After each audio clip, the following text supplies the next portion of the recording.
বার্থডের দিন এভাবে সারপ্রাইজ পাবো, সত্যি কথা বলতে এটা আমার কাছে পুরো আনএক্সপেক্টেড ছিল। Hi, welcome back to my new blog.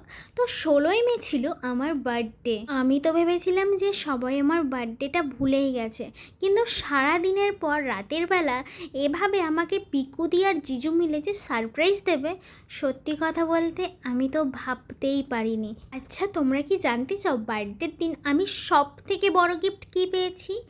Cake কাটার পর খেয়ে দিয়ে যখন আমি শুতে যাই, তখন পিকুদি আর জিজু মিলে বলল যে চল বেটা রেডি হয়ে নে। আর 1:30টার সময় যদি আমাকে বলে যে চল বেটা রেডি হয়ে নে, তোর জন্য সারপ্রাইজ আছে, আমি তো অবাক হবই, এটাই তো স্বাভাবিক। কিন্তু এই সারপ্রাইজটা আমার জীবনের যে এত বড় সারপ্রাইজ হবে, সেটা সত্যি আমি কখনো ভাবতেই পারিনি। তো অনেকে গেস করেই ফেলেছে যে আমি কোথায় এসেছি। হ্যাঁ, আমাকে ওই দিন দিদি আর জিজু মিলে নিয়ে এসেছিল হরিদ্বারে। ভাবে আমি সারপ্রাইজ পাবো, এটা আমার কাছে পুরো আনএক্সপেক্টেড ছিল। আমি আবারও বলছি, আমি তো ভীষণ খুশি হয়েছিলাম এই জায়গাটাতে এসে। আমার ড্রিম, আমি কেদারনাথ যাব। আমি শুনেছি কেদারনাথ যাওয়ার আগে হরিদ্বারে এসে স্নান করে যেতে হয়।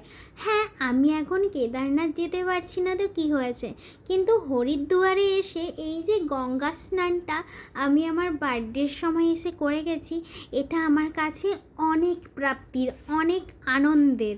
এখন হয়তো আমাকে অনেকেই বলবে যে হরিদ্বারে গেছে তো তাতে এত বড় গিফট বলার কি আছে, কিন্তু তোমরা বিশ্বাস করো, যারা এই জায়গাটাতে গেছে, যারা এই স্নানটা করেছে, তারাই জানে যে কতটা প্রাপ্তির এই জায়গাটা, কতটা মনে শান্তি এনে দেয়। সত্যি কথা বলতে হরিদ্বারে স্নান করে আমার শরীর, মন, মাথা পুরো ঠান্ডা হয়ে গেছিল।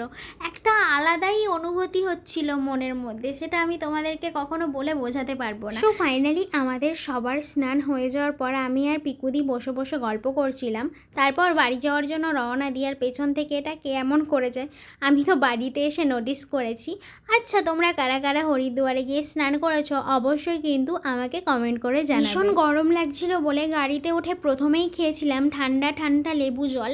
মাঝ রাস্তায় এসে খুব খিদে পেয়ে গেছিলো, তাই জন্য একটা ধাবাতে চলে গিয়েছিলাম। তো সেখানে খেয়েছিলাম আলুর পরোটা আর টক দই। বাড়িতে এসে আবার একটা সারপ্রাইজ পেয়ে গেছি। আমাকে এই পারফিউমটা গিফট করেছে পিকুদি আর জিজু মিলে।